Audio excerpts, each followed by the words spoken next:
Hello, welcome to Exams Prep Target channel, a channel dedicated for various exams preparation. तो लेके आ गए हैं हम KVS TGT work experience series का ये फोर्थ लेक्चर जिसका नाम है सर्किट फंडामेंटल्स। देखिए, इससे पहले भी हम कुछ वीडियोस डिस्कस कर चुके हैं जिसमें हमने सिलेबस डिस्कस करा था और बेसिक कंसेप्ट डिस्कस करे थे। तो प्लीज़ उन वीडियोस को भी जाके देखिए क्योंकि वही वीडियोस आपका बेस सेट करेंगे इन आने वाली वीडियोस का। तो देखिए, ये जो आपका लेक्चर है ये बिल्कुल सिलेबस के अकॉर्डिंग है। तो चलिए शुरू करते हैं। सर्किट फंडामेंटल्स यूनिट फर्स्ट का ये लेक्चर है और फर्स्ट चैप्टर है। चलिए तो देखते हैं हम इस सर्किट फंडामेंटल के चैप्टर में कौन से टॉपिक स्टडी करने वाले हैं। हम पढ़ेंगे zero reference level, chassis ground, Ohm's law, formula variation of Ohm's law, graphical representation of Ohm's law, linear resistor and non linear resistor. एक छोटी सी ही वीडियो बनने वाली है, छोटा सा ही ये चैप्टर है, इम्पॉर्टेंट है, बेसिक से कंसेप्ट है, जरूर इसे पढ़िएगा। फर्स्ट है जीरो रेफरेंस लेवल। देखिए, जीरो रेफरेंस लेवल क्या है? जीरो रेफरेंस लेवल या हम इसे कॉमन पॉइंट भी कह सकते हैं। ये क्या है, इसकी क्या इंपॉर्टेंस है, क्या ज़रूरत पड़ी इसकी, ये सब फैक्टर्स हम देखने वाले हैं। तो ज़ीरो रेफरेंस लेवल क्या है? देखिए, ज़ीरो रेफरेंस लेवल या कॉमन पॉइंट हमने क्या है, सपोज कोई भी एक सर्किट हमारे पास है, इलेक्ट्रिकल सर्किट है, उसमें हमने एक कॉमन पॉइंट ले लिया है और हमने सपोज करा है कि वो कॉमन पॉइंट 0 वोल्टेज पे है और उसी पॉइंट के अकॉर्डिंग, उसी पॉइंट के विद रिस्पेक्ट हम और सारी की सारी वोल्टेज मेजरमेंट्स कर रहे हैं। क्या ज़रूरत पड़ी इसकी? देखिए, अगर हम वोल्टेज की मेज़रमेंट की बात करते हैं, प्रीवियस वीडियोस में देखा है वोल्टेज क्या है, 2 पॉइंट के बीच का पोटेंशियल है, तो हमने एक पॉइंट सेलेक्ट कर लिया, जो हमने सपोज़ कर लिया 0 वोल्ट है, उसी के विद रिस्पेक्ट हमने सारी की सारी मेज़रमेंट्स कर दी। क्या हमें नीड पड़ गई इसकी? देखिए, ताकि कुछ भी वोल्टेज मेज़रमेंट्स में एरर ना आए, इसलिए हमने एक कॉमन पॉइंट सेट कर लिया है। पढ़िए इस स्लाइड को, क्या कहती है ये? Zero reference level or the common point is considered to be of zero potential. All the circuit voltage, whether positive or negative, are measured with respect to common or zero reference level. To avoid errors in measurement of various voltages in electronic circuit, it is necessary to select some common point at zero potential. Any point, not necessarily at zero voltage. ठीक है, एक suppose circuit है हमारे पास, फटाफट से एक circuit draw कर लेते हैं हम। ये रेजिस्टेंस है आर, ये रेजिस्टेंस है आर, ये एक सर्किट है। सपोज ये पॉइंट मैंने कह दिया ए है, ये बी है, ये सी है और ये पॉइंट है आपके पास डी। अब इस पॉइंट को अगर मैं कहूँ कि ये कॉमन पॉइंट है या जीरो रेफरेंस लेवल है, मैं सपोज कर रही हूँ कि ये पॉइंट है 0 वोल्ट पे, इसी पॉइंट के विद रिस्पेक्ट हम सारी वोल्टेज मेजरमेंट्स कर देंगे, तो ये ए पॉइंट कितने वोल्ट पे हो जाएगा? ये रहेगा बैटरी के साथ डायरेक्टली कनेक्टेड है, बैटरी है 6 वोल्ट की, तो ये हो जाएगा +6 वोल्ट पे। बी वोल्ट, अब बी पॉइंट ये कितने पे हो जाएगा? देखो, रेजिस्टेंसेस लग रखे हैं आर और आर, 6 वोल्ट है, दोनों रेजिस्टेंसेस इक्वल हैं, दोनों के बीच में इक्वली डिवाइड हो जाएगा। पढ़ेंगे आगे किस तरह से डिवाइड होता है, तो अभी के लिए हम इतना सा समझ लेंगे कि इक्वली डिवाइड होगा, तो यहाँ इस पॉइंट पे वोल्टेज जो होगी वो 3 वोल्ट होगी। ये सी पॉइंट है, सी पॉइंट है, डी के साथ डायरेक्टली शॉर्ट सर्किट है, तो ये होगा 0 वोल्ट। तो हमने पढ़ लिया जीरो रेफरेंस लेवल क्या है। जरूरी नहीं है कि वो 0 वोल्ट पे ही हो, बट हम सपोज कर रहे हैं कि वो 0 वोल्ट है, सभी की सभी वोल्टेज मेजरमेंट्स उस पॉइंट के अकॉर्डिंग कर रहे हैं। और इस पॉइंट को हम क्यों सेलेक्ट कर रहे हैं? ताकि एरर्स ना हो मेजरमेंट में। नेक्स्ट टॉपिक करते हैं, वो है चेसिस ग्राउंड। सिलेबस में मेंशन्ड है, इसलिए हमें करना पड़ रहा है, एग्जाम पॉइंट ऑफ व्यू से इतना इंपॉर्टेंट नहीं है। चलिए देखते हैं, चेसिस क्या होता है? एक कंडक्टिंग मेटल शीट है। और चेसिस ग्राउंड क्या है? उस कंडक्टिंग एक मेटल शीट है, उसमें सपोज वेरियस इलेक्ट्रॉनिक्स कंपोनेंट्स लग रखे हैं, तो हम एक कॉमन पॉइंट अगेन सेलेक्ट कर रहे हैं, सारे के सारे ये इलेक्ट्रॉनिक कंपोनेंट्स उस पॉइंट से कनेक्टेड हैं, तो उसे हम कह रहे हैं चेसिस ग्राउंड। अगेन हमें इसकी जरूरत क्यों पड़ रही है? देखिए, क्या होगा अगर इलेक्ट्रॉनिक सर्किट है, हो सकता है कि ओवर करंट, ओवर वोल्टेज हो जाए हमारे पास, करंट कुछ जितना भी इलेक्ट्रॉनिक सर्किट सपोर्ट करता है, करंट सपोज 5 एम्पियर का करंट सपोर्ट करता है, उससे ज्यादा करंट की वैल्यू हो जाए, तो क्या हो, उस ग्राउंड के थ्रू, उस पॉइंट के थ्रू ग्राउंड में चला जाए वो सारा का सारा करंट, और आपकी इलेक्ट्रॉनिक्स कंपोनेंट्स जो है वो सेफ रहे। पढ़ने की कोशिश करें कि क्या है इस स्लाइड में। Chassis is a conducting metal sheet. A chassis ground is a ground collection point that connects to the metal enclosure of an electrical device. All circuit voltages are measured with respect to chassis ground, which is supposed to be at zero potential. A chassis ground may be used for shielding and grounding to prevent electrical shock. Any malfunctioning to the equipment that short in the chassis will cause a current to flow through the chassis to ground instead of a person who contacts it. Chassis ground हम समझ आता है, chassis क्या है, conducting metal sheet है। एक common point हमने select कर लिया, उससे सभी के सभी कंपोनेंट्स कनेक्टेड हैं, जरूरत पड़ी ताकि इलेक्ट्रिक शॉक प्रिवेंट हो सके, सीधे सीधे ग्राउंडिंग हो जाए, हमारे कंपोनेंट्स जो हैं वो सेफ रहें। नेक्स्ट ओम्स लॉ पढ़ते हैं। ओम्स लॉ आप सबने स्टडी कर रखा होगा। अगर मैं आपसे अभी पूछूं कि ओम्स लॉ क्या है, अगर आप मेरी लाइव क्लास में बैठे होते तो आप क्या देते, ma'am current is directly proportional to voltage, या कुछ क्या देते कि voltage is directly proportional to current. अगर मैं कहती कि मुझे कुछ एक कंडीशन भी चाहिए, मुझे कुछ इससे ज्यादा डेफिनेशन चाहिए, ये डेफिनेशन प्रॉपर नहीं है, कई बार हम वाइवा में बैठे होते हैं और हमसे ये क्वेश्चन पूछा जाता है, तो उसके बाद जो है वो एग्जामिनर और पूछता है कि इससे ये डेफिनेशन कंप्लीट नहीं है, इस डेफिनेशन को कंप्लीट कीजिए।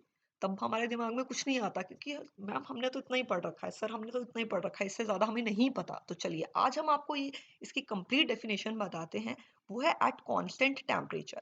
देखो एक स्पेसिफिक है, बहुत सारे सोर्सेज हैं जिनसे ये मटेरियल बनाया जाता है, बहुत सारी बुक्स हैं, ठीक है। एट कांस्टेंट टेम्परेचर या कांस्टेंट फिजिकल कंडीशंस हम कह सकते हैं।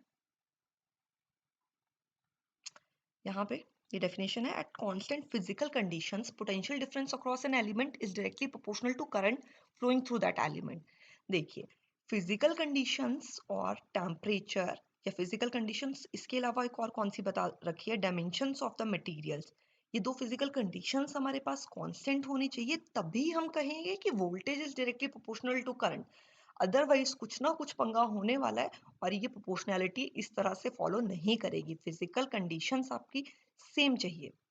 अभी थोड़ी सी देर में हम पता चलेगा कि किस तरह से ये फिजिकल कंडीशंस चेंज हो सकती हैं, और ये जो भी रिलेशन आपको याद है, इतना सा तो याद होगा, voltage is directly proportional to current, तो ये किस तरह से चेंज हो सकता है। देखिए V is directly proportional to current है। सपोज मैं सर्किट बनाना चाहूँ, यहाँ मैंने एक वोल्टेज सोर्स लगा दिया, एक रजिस्टर लगा दिया आर, और अगर ये ओपन सॉरी अगर ये क्लोज्ड सर्किट है, सर्किट याद आता है, इलेक्ट्रिक सर्किट की डेफिनेशन हमने पढ़ी है, इलेक्ट्रिक सर्किट है या ये इलेक्ट्रिक नेटवर्क है। चलिए उस वीडियो को देखिएगा और फिर मुझे बताइएगा कि ये सर्किट है या नेटवर्क है या बोथ है। देखिए एक वोल्टेज सोर्स है, करंट लग रखा है, रजिस्टर लग रखा है, क्लोज्ड सर्किट है तो करंट फ्लो हो रहा है। ये करंट जो है इस वोल्टेज के प्रोपोर्शनल है। देखिए कॉज और इफेक्ट का एक कंसेप्ट रहता है कि इस वोल्टेज सोर्स की वजह से ये करंट आया, तो ये करंट इस वोल्टेज सोर्स के जो भी वैल्यू है V उसके प्रोपोर्शनल है। देखिए और ये रेजिस्टेंस, रेजिस्टेंस क्या है R। अगर इस रेजिस्टेंस के अक्रॉस इस करंट की वजह से कुछ एक वोल्टेज इंड्यूस हो जाएगी, मैं कह दूंगी वो V होगी, ठीक है, सेम V वोल्टेज पोटेंशियल ये सेम रहेगा, इसके अलावा कोई भी रेजिस्टर नहीं है तो वहां पे कोई भी वोल्टेज ड्रॉप नहीं होगा। तो जितनी सोर्स की वोल्टेज है उतनी ही आपकी इस रेजिस्टर के अक्रॉस वोल्टेज हो जाएगी। अब ये इफेक्ट है और कॉज क्या है I, दैट मीन्स अब ये वोल्टेज जो है इस करंट के प्रोपोर्शनल होगी, ठीक है। इस तरह से हम सर्किट एनालिसिस करते हैं कि कौन सा वोल्टेज सोर्स कौन से करंट के इक्वल है। देखिए तो अगर मैं कांस्टेंट ऑफ प्रोपोर्शनैलिटी को हटाना चाहूंगी तो मैं एक फैक्टर इंड्यूस कर रही हूँ, कांस्टेंट ऑफ प्रोपोर्शनैलिटी इंड्यूस कर रही हूँ, और वो है आर से रिप्रेजेंट कर रहे हैं। V is equal to I R, ये फॉर्मूला आपको याद होगा। आर क्या है, रेजिस्टेंस। कांस्टेंट ऑफ प्रोपोर्शनैलिटी है, कांस्टेंट है ये, कांस्टेंट। कांस्टेंट का क्या मतलब है कि ये वैल्यू सेम ही रहनी चाहिए, तभी ओम्स लॉ वैलिड है। V is equal to I R. तो देखिए ये वैल्यू किन फैक्टर्स पे डिपेंड करती है, हमने प्रीवियस बेसिक कंसेप्ट्स देखे हैं, उस वीडियो को भी देखिए जाके। बेसिक कंसेप्ट में क्या कहता है, रेजिस्टेंस, ये रेजिस्टेंस है, रेजिस्टेंस किन फैक्टर्स पे डिपेंड करता है। क्या रेजिस्टेंस टेम्परेचर पे डिपेंड करता है क्या? देखिए रेजिस्टेंस टेम्परेचर पे डिपेंड करता है।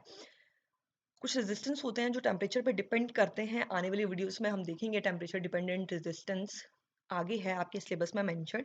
और इसके अलावा हम ये बहुत अच्छे से स्टडी कर चुके हैं कि रेजिस्टेंस अपने डायमेंशंस पे भी डिपेंड करता है। R is equal to rho L A, अगर L या A चेंज हो रहा है तो R चेंज होगा। अगर मटेरियल ही हम चेंज कर दे रहे हैं तो रो चेंज हो जाएगा, तब भी आर चेंज होगा।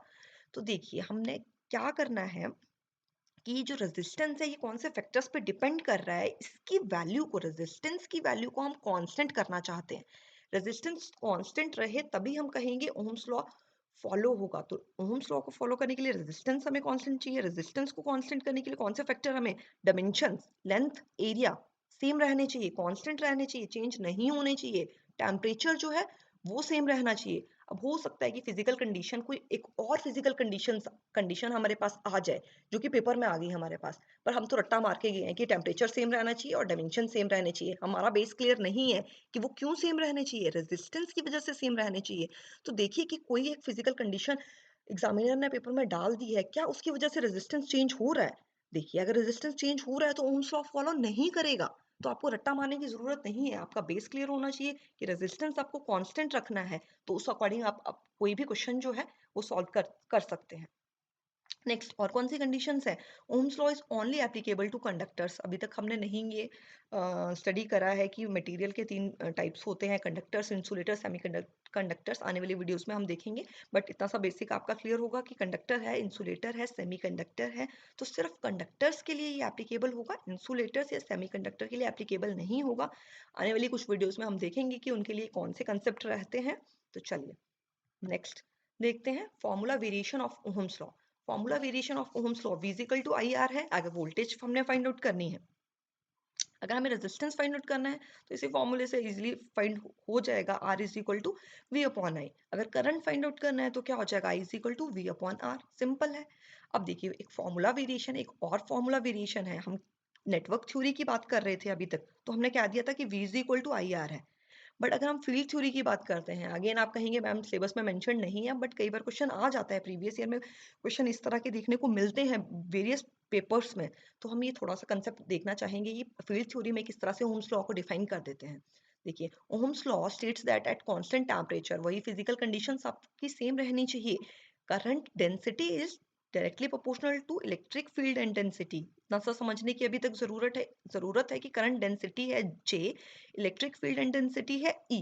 ये दोनों क्या होगा, डायरेक्टली प्रोपोर्शनल होगा। अगर आपकी फिजिकल कंडीशंस सेम रह रही हैं तभी, ऐसे नहीं होगा। तो again J is directly proportional to E, तो एक कांस्टेंट ऑफ प्रोपोर्शनैलिटी सिग्मा हमने इंड्यूस कर दिया। तो आपके पास J क्या हो गया, J is equal to sigma E। अब देखिए ध्यान से देखिए किस तरह से क्वेश्चन बन सकता है। ये क्या है, सिग्मा। सिग्मा हम क्या कहते हैं, कांस्टेंट ऑफ प्रोपोर्शनैलिटी है। क्या हमने ये अभी तक देखा है कि सिग्मा क्या है, कंडक्टिविटी। दैट मीन्स अगर हम कहें कि ओम्स लॉ के लिए कंडीशन है जो सेम रहनी चाहिए, तो कंडक्टिविटी हमारी सेम रहनी चाहिए। ये क्वेश्चन भी आपसे पूछा जा सकता है क्योंकि ये फिजिकल कंडीशन बनती है कि अगर कंडक्टिविटी चेंज हो जा रही है। देखिए हम आने वाले लेक्चर्स में देखने वाले हैं कि कंडक्टिविटी पे किस तरह से रेजिस्टेंस पे इफेक्ट डालती है, या कंडक्टिविटी वेरियस मटेरियल्स की, इंडक्टर की, सेमीकंडक्टर्स की, इंसुलेटर की किस तरह से वेरी करती है। वो एक अलग चैप्टर है, अलग कंसेप्ट है। बट अभी तक हम देखना चाह रहे हैं कि देखो आर हमारे पास कांस्टेंट रहा था, आर हम कहते थे कांस्टेंट रहना चाहिए, बट हम कह रहे हैं कि कंडक्टिविटी भी सेम रहनी चाहिए, कांस्टेंट रहनी चाहिए, तभी ये ओहम्स लॉ फॉलो करेंगे। तो इस तरह से आप बहुत से कंसेप्ट बना सकते हैं, एग्जामिनर किसी तरह से भी क्वेश्चन पूछ सकता है। तो ये दो फैक्टर और इन दोनों फैक्टर्स पे जो फर्दर फैक्टर्स हैं, कि जो फर्दर फैक्टर इन्हें इन्फ्लुएंस कर रहे हैं, वो भी कांस्टेंट रहने चाहिए, तभी ओहम्स लॉ फॉलो करेगा, अदरवाइज नहीं फॉलो करेगा। तो देखिए अब थोड़ा सा रिवाइज कर लेते हैं कि ओम्स लॉ में हमने क्या कहा, V is equal to I R है, J is equal to sigma E है। V is equal to I R किस में है, नेटवर्क थ्योरी में। J is equal to sigma E किस में है, फील्ड थ्योरी में। कोई फर्क नहीं पड़ता। हमें क्या चाहिए, हमें चाहिए कि जो भी कांस्टेंट ऑफ प्रोपोर्शनैलिटी है वो सेम रहे। तो जिन फैक्टर्स पे वो डिपेंड कर रहा है वो सेम रहने चाहिए। तो हम ये कह सकते हैं कि फिजिकल कंडीशन सेम होनी चाहिए, टेम्परेचर सेम होना चाहिए, रेजिस्टेंस सेम होना चाहिए, डायमेंशंस उस रेजिस्टेंस के चेंज नहीं होने चाहिए, कंडक्टिविटी चेंज नहीं होनी चाहिए, तभी ये ओम्स लॉ फॉलो करने वाला है। Next graphical representation of Ohm's law. अब हमने क्या करा, एक सर्किट बनाया था हमने। उस सर्किट में सपोज अगर मैं वोल्टेज सोर्स की वैल्यू चेंज करती जाऊं और उस अकॉर्डिंग करंट भी चेंज होता जाएगा, सपोज 3 वोल्ट है, 5 वोल्ट है, 6 वोल्ट है, 7 वोल्ट है, उस अकॉर्डिंग करंट भी डिफरेंट वैल्यूज आएंगे क्योंकि करंट उसका इफेक्ट था। अगर बनाना चाहें फिर से, तो बना लीजिए, ये है। देखिए इस वैल्यू, इस सोर्स की वैल्यू मैं चेंज कर रही हूँ, करंट की वैल्यू डिफरेंट आ रही है। मैंने क्या करा, एक को सपोज वोल्टेज को मैंने एक्स एक्सिस पे ले लिया और करंट को मैंने वाई एक्सिस पे ले लिया। अगर सपोज मैंने यहाँ देखा कि 1 वोल्ट पे क्या करंट आ रहा है, सपोज 1 एम्पियर करंट आ रहा है, 2 वोल्ट पे कितना आ रहा है, सपोज 2 एम्पियर करंट आ रहा है, इसी तरह से 3 पे 3 आ रहा होगा। इन्हीं पॉइंट्स को मैं अगर कनेक्ट कर रही हूँ, देखिए ये क्या है, नेगेटिव ऑफ वी और negative of I. Negative of V और नेगेटिव ऑफ आई का क्या कंसेप्ट है कि नेगेटिव वोल्टेज हम किस तरह से प्रोवाइड करा सकते हैं। नेगेटिव वोल्टेज का कुछ भी कंसेप्ट नहीं है। देखिए जिस तरह से ये वोल्टेज की पोलैरिटी है, अगर सपोज मैं पोलैरिटी चेंज कर दूं उस अकॉर्डिंग, आपका करंट भी तो की डायरेक्शन भी तो चेंज हो जाएगी। अब करंट इस तरह से फ्लो कर रहा है, तो अब इसे मैं नेगेटिव ऑफ वी सपोज कर रही हूँ, इसे करंट को भी ये नेगेटिव हो जा रहा है। नेगेटिव किस तरह से, वैल्यू तो सपोज 1 एम्पियर है तो 1 एम्पियर ही आने वाली है, बट ये करंट की डायरेक्शन और ये करंट की डायरेक्शन अपोजिट होगी, तो इसके विद रिस्पेक्ट ये नेगेटिव है। इसी तरह से इसके विद रिस्पेक्ट ये वोल्टेज सोर्स की वैल्यू जो है वो नेगेटिव है। मैग्नीट्यूड तो सेम ही है। सपोज यहाँ पे हम कह दें कि ये -1 वोल्ट है, ये -2 वोल्ट है, ये -3 वोल्ट है, और इसी तरह से करंट भी सपोज उसी तरह से आएंगे अगर हम रेजिस्टेंस की वैल्यू को सेम रख रहे हैं, और वोल्टेज की वैल्यू भी सेम है, -1 एम्पियर, -2 एम्पियर, -3 एम्पियर, कुछ भी वैल्यूज हो सकती हैं। तो ये सभी पॉइंट्स को अगर हम कनेक्ट कर दें तो हम देखेंगे कि एक स्ट्रेट लाइन आ रही है, स्ट्रेट लाइन, और वो स्ट्रेट लाइन भी पास कर रही है इस ओरिजिन से। अगर सपोज हम क्या कह दें, वोल्टेज सोर्स जीरो है, वोल्टेज जीरो है तो करंट भी तो जीरो है, करंट नहीं फ्लो करेगा। करंट के लिए कुछ ना कुछ एक वोल्टेज सोर्स होना ही चाहिए। तो ये क्या है, एक स्ट्रेट लाइन है पासिंग थ्रू द ओरिजिन। इसी तरह से अगर हम करंट की वैल्यूज डिफरेंट डिफरेंट कर रहे हैं, वोल्टेज की वैल्यूज इसके अक्रॉस वोल्टेज की वैल्यूज भी डिफरेंट डिफरेंट आ रही हैं, तो वो भी एक स्ट्रेट लाइन होगा, ओरिजिन से पास करेगा। यहाँ नेगेटिव ऑफ आई हो जाएगा, यहाँ नेगेटिव ऑफ वी हो जाएगा। तो इस ग्राफ को हम कह रहे हैं वी आई करेक्टरिस्टिक्स, और इसे हम कह रहे हैं आई वी करेक्टरिस्टिक्स। देखिए इंपॉर्टेंट है, ध्यान रखिएगा, सिंपल सा क्वेश्चन बन जाता है, गलत नहीं होना चाहिए। आपने सिंपल से इतना सा पढ़ा होगा कि करेक्टरिस्टिक्स हैं, उसकी स्लोप क्या हो जाती है, रेजिस्टेंस हो जाती है। रेजिस्टेंस कैसे हो जाएगी, स्लोप हमारे पास क्या होता है, Y axis upon X axis. तो वाई क्या है, वी अपॉन आई। तो ये क्या कंसेप्ट बनता है, ये कौन सा फॉर्मूला है, ओम्स लॉ के according v is equal to I R. तो v अपॉन आई क्या है, स्लोप, रेजिस्टेंस आर। तो वी आई कैरेक्टरिस्टिक्स की स्लोप क्या है, रेजिस्टेंस आर, और आई वी कैरेक्टरिस्टिक्स की क्या है। अब देखिए आई वी कैरेक्टरिस्टिक्स में हमने आई जो है वो वाई एक्सिस पे लिया है, और सॉरी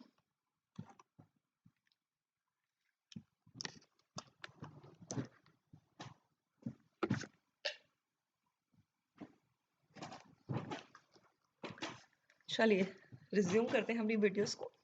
आई वी कैरेक्टरिस्टिक्स की हम बात कर रहे थे। आई वी कैरेक्टरिस्टिक्स में हमने आई वाई एक्सिस पे लिया है, और वी एक्स एक्सिस पे हमने वोल्टेज ली है।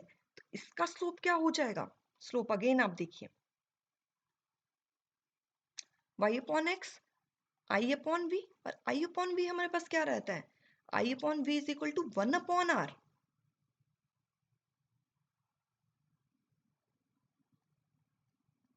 और 1 अपॉन आर हमने बेसिक कंसेप्ट की वीडियो में देखा है कि रहता है क्या, जी। जी क्या रहेगा हमारे पास, कंडक्टेंस। अगर आपको याद हो प्रीवियस वीडियो, अगर आप रिवाइज करके आए हैं, उन वीडियोस को अच्छे से स्टडी करके आए हैं, तो आप मुझे बता पाएंगे कि 1 upon R is equal to G, conductance.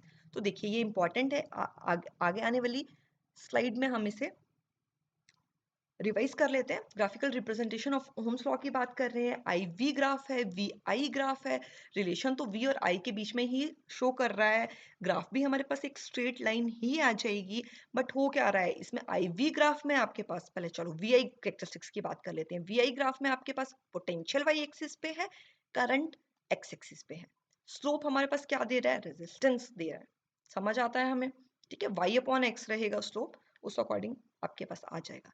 IV characteristics में, IV कैरेक्टरिस्टिक्स है तो करंट आपके पास y एक्सिस पे है, पोटेंशियल x एक्सिस पे है, इसका स्लोप क्या आता है, G, कंडक्टेंस। बट कई बार क्या है क्वेश्चन में किस तरह से पूछा है, inverse reciprocal of the slope भी पूछ सकते हैं। वो रेसिप्रोकल ऑफ स्लोप क्या है, तो वो क्या है, reciprocal of slope 1 upon G, that is again resistance. तो क्वेश्चन को आप बहुत ध्यान से पढ़िएगा कि वो रेसिप्रोकल ऑफ स्लोप पूछ रहा है या स्लोप पूछ रहा है, वीआई करेक्टरिस्टिक्स है या आईवी करेक्टरिस्टिक्स है, उस अकॉर्डिंग आप बना सकते हैं। देखो वीआई करेक्टरिस्टिक्स है, आईवी करेक्टरिस्टिक्स है। वीआई का क्या मतलब है, जो फर्स्ट लेटर है ये आपके पास वाई है, ये एक्स एक्सिस है, उस अकॉर्डिंग आप स्लोप भी बना सकते हैं। वाई अपॉन एक्स स्लोप बन जाएगी। उस अकॉर्डिंग देखिए क्या आता है आपके पास, वी में क्या आता है, आई वी में क्या आता है, उसे रेजिस्टेंस कह रहे हैं या कंडक्टेंस कह रहे हैं या उसका रेसिप्रोकल पूछा गया है, तो आप सब आंसर कर पाएंगे। देन एक सिंपल सा कंसेप्ट देख लेते हैं, ओपन और शॉर्ट सर्किट क्या होता है। सपोज ये एक सर्किट मैंने बना रखा है, ये मैं कह रही हूँ ये यहाँ पे ओपन सर्किट है। ओपन सर्किट किस तरह से हो रखा होगा, ओपन सर्किट का क्या मतलब है कि यहाँ पे रेजिस्टेंस जो है वो बहुत ही हाई है। अगर मैं एक आइडियल केस की बात लेके चलती हूँ, तो मैं सपोज कह रही हूँ कि यहाँ का रेजिस्टेंस इनफाइनाइट है, तब ये ओपन सर्किट है। ओपन सर्किट है दैट मीन्स करंट की वैल्यू क्या हो जाएगी, जीरो। बट वोल्टेज यहाँ पे मैक्सिमम, जितनी भी सोर्स की वोल्टेज है वो इस पॉइंट पे वोल्टेज आ जाएगी, वोल्टेज क्या हो जाएगी, मैक्सिमम। अगर शॉर्ट सर्किट है दैट मीन्स रेजिस्टेंस क्या है, जीरो है, करंट जो है वो मैक्सिमम फ्लो हो रहा है, बट वोल्टेज है, शॉर्ट सर्किट है तो वोल्टेज क्या हो जाएगी, zero. Next, use of power and energy formula. देखिए बेसिक कंसेप्ट में हमने पावर और एनर्जी की डेफिनेशंस देखी थी, उनके बेसिक से फॉर्मूले देखे थे। हमने क्या कहते थे, power is equal to voltage into current. But अब हमने ओहम्स लॉ भी स्टडी कर लिया है, तो ओहम्स लॉ के अकॉर्डिंग ये फॉर्मूलेस भी कुछ चेंज हो जाएंगे। देखो ओहम्स लॉ क्या कहता है, V is equal to I R. Power का फॉर्मूला हमारे पास क्या है, I V into I. V का अगर हम वी की वैल्यू ओम्स लॉ में जो आ रही है वो यहाँ पुट कर देंगे, तो ये रिलेशन क्या बन जाएगा, power is equal to I square R. या फिर आई की वैल्यू अगर हम इस रिलेशन में पुट कर देंगे तो वैल्यू क्या आएगी पावर की, V square upon R. Important है, आने वाली वीडियोस में हम इन पे कुछ एक एमसीक्यूज भी देखने वाले हैं। ये फॉर्मूलेस इंपॉर्टेंट हैं, आपको याद होने चाहिए। Power is equal to voltage into current is equal to I square R is equal to V square upon R. इसी तरह से एनर्जी के फॉर्मूले भी चेंज हो जाएंगे। अभी तक हम कहते थे एनर्जी और work done is equal to power into time. Power की वैल्यू वी आई टी हो जाती है, या फिर हम इन फॉर्मूले से पावर की वैल्यू पुट कर देंगे तो क्या हो जाएगा, V square upon R into T और आई स्क्वायर आर टी। तो ये एनर्जी और पावर के फॉर्मूले आपको बिल्कुल याद होने चाहिए, क्वेश्चन सॉल्व करने में हेल्पफुल रहेंगे। Next, linear and non linear resistors. इससे पहले हम क्लासिफिकेशन ऑफ एलिमेंट्स में देख चुके हैं कि लीनियर एलिमेंट क्या होता है, नॉन लीनियर एलिमेंट क्या होता है। अगर लीनियर की बात अगर हम करते हैं, कुछ क्वेश्चंस भी हमने करे थे, सीधा सीधा याद आता है कि ये कुछ एक स्ट्रेट लाइन रही होगी लीनियर एलिमेंट में। स्ट्रेट लाइन रही होगी तो स्ट्रेट लाइन और किस में रहती है, ओहम्स लॉ में। ओहम्स लॉ का क्या मतलब है कि V is directly proportional to I। तो लीनियर रेजिस्टेंस में दैट मीन्स ये सारी की सारी कंडीशंस सेटिस्फाई हो रही होंगी। देखिए पढ़ने की कोशिश करें, क्या है, linear resistor is one whose value remains constant, it does not depend on applied voltage, the resistance does not vary with the flow of current through it, the current through it will always be proportional to the voltage across it. It obeys Ohm's law and it has a linear VI characteristics. देखिए यही सब कह रहे हैं, linear VI characteristic है, straight line है, Ohm's law follow हो रहा है, V is directly proportional to I है। अब और क्या कहता है ओम्स लॉ की, R जो है वो कांस्टेंट होना चाहिए, उसकी वैल्यू V और I पे डिपेंड नहीं करनी चाहिए। तो यही लीनियर रेजिस्टर की डेफिनेशन बनती है, तो इसे पढ़ लीजिएगा अच्छे से। Then non linear resistance, non linear resistance में क्या हो जाएगा, कुछ फिजिकल कंडीशंस हैं जैसे टेम्परेचर, लाइट। इन अगर इनकी वैल्यू, टेम्परेचर चेंज हो रहा है या लाइट चेंज हो रही है, तो वो रेजिस्टेंस को वेरी कर सकती है, तो वो आपके पास क्या बनेगा, नॉन लीनियर रेजिस्टर बनेगा, नॉन लीनियर वीआई कैरेक्टरिस्टिक्स आएगी। It does not obey Ohm's law, Ohm's law को नहीं फॉलो करेगा। Non linear resistors are resistors whose value and current characteristics vary non linearly, curved graph होगा आपके पास, linear graph नहीं होगा। the voltage and current values depends upon the factors like temperature and light but they may not be linear। ठीक है, तो अब हम पढ़ चुके हैं लीनियर रेजिस्टर है, नॉन लीनियर रेजिस्टर है। इसी के साथ ये आपका चैप्टर कंप्लीट होता है। इसे अच्छे से पढ़ लीजिएगा, रिवाइज कर लीजिएगा, क्योंकि आने वाली वीडियोस में हम आपके लिए लेके आएंगे कुछ एमसीक्यूज पे बेस्ड वीडियो होने वाली है। तो ये सारे के सारे आपके कंसेप्ट क्लियर होने चाहिए, तभी आप उन्हें एमसीक्यूज को इजीली सॉल्व कर पाएंगे। और अगर इजीली सॉल्व कर पाएंगे तो एक कॉन्फिडेंस आएगा पेपर क्लियर करने का, और कॉन्फिडेंस बहुत मैटर करता है, कॉन्फिडेंस से ही क्वेश्चन सॉल्व होंगे पेपर में भी। तो अगर आपको ये अगर वीडियो पसंद आई है तो प्लीज़ इसे लाइक कर दीजिए। अगर आपको लगता है कि आपके कुछ एक फ्रेंड्स भी इसी तरह के किसी एक एग्ज़ाम की प्रिपरेशन कर रहे हैं, जैसे जेईई एग्ज़ाम है, इलेक्ट्रिकल के भी हैं, इलेक्ट्रॉनिक्स के भी हैं, जो भी आपके एग्ज़ाम्स हैं, अगर उनकी प्रिपरेशन कर रहे हैं आपके फ्रेंड्स, तो प्लीज़ उनके साथ ये वीडियो शेयर कर दीजिए। अगर आपको लग रहा है कि हमारा ये चैनल हेल्पफुल है आपके लिए, तो इसी तरह की वीडियोस हम आपके लिए लेते आएँगे, तो उसे आप सब्सक्राइब भी कर सकते हैं। हो सकता है कि आप डिफरेंट स्टेट के स्टूडेंट हो, आपके स्टेट लेवल का भी कोई एग्ज़ाम निकलता हो, अगर वो भी इलेक्ट्रॉनिक्स पे बेस्ड है, तो आप कमेंट में मुझे वो बता सकते हैं। अगर एक अप्रोप्रिएट ऑडियंस हमें मिलती है, तो उस एग्ज़ाम की भी हम प्रिपरेशन करवा सकते हैं। और आने वाली आगे इस चैनल में हम नेट की वीडियोस भी कंटिन्यू करने वाले हैं। एक सीरीज़ लेके आएँगे नेट इलेक्ट्रॉनिक साइंसेज़ के लिए, कोड है 88, उसके लिए भी हम वीडियोस बनाएँगे। हम देखेंगे क्या सिलेबस है और किस तरह की वो वीडियोस होंगी। तो प्लीज़ इस चैनल के साथ जुड़े जुड़े रहिए, इसे सब्सक्राइब कर लीजिए, लाइक कर दीजिए, शेयर कर दीजिए। Thank you.